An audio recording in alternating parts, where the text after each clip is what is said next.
Alrighty, I want to just summarize the Shavuot argument here. We know that the first Shavuot landed on a Shabbat, on the weekly Sabbath, which corresponds to Saturday, because immediately after it, Moses went up on the mountain, and the cloud stayed on the mountain for 6 days, and then on the 7th day, the Almighty spoke to Moshe. So the Almighty spoke to Moshe on the very next Sabbath, and there were 6 regular days in between, which means that Shavuot had to be on the Shabbat in the year of the Exodus.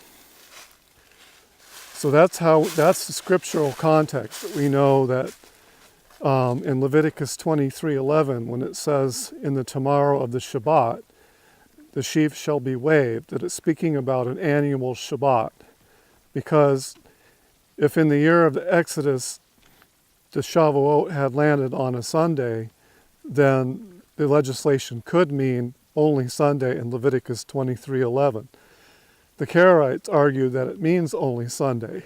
The fact that there is one exception to this explicitly stated in Scripture in the year of the Exodus shows that their claim that it means only Sunday isn't correct. So it must be allowed to mean other days of the week. Leviticus 23:11 therefore refers to an annual Shabbat. The second point that I made was that Shabbat means cessation or rest.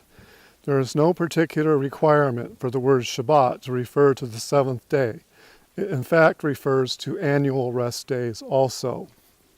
When we come to Leviticus 23:15, where it says to count 7 Shabbats in the tomorrow of the Shabbat, again we are speaking of the annual Shabbat. The same word that is used in Leviticus 23:11, memachorat, is used in Leviticus 23:15. In the memachorat of the Shabbat, the annual Shabbat, 7 Sabbaths shall be counted. Literally, this word means from within the tomorrow of. In order to count 7 Shabbats from within the tomorrow of something, the word tomorrow must have an extended sense, as I explained in Hebrew. It means in the time to come, in the time after, as can be seen from researching the masculine counterpart, macharat, which is derived from machar. In verse 16, it says, until the mimacharat, or mimocharat, of the 7th Sabbath, until in the tomorrow of the 7th Sabbath. Following the precedent set in verse 15, in verse 16, mimocharat also means in the time after the 7th Sabbath.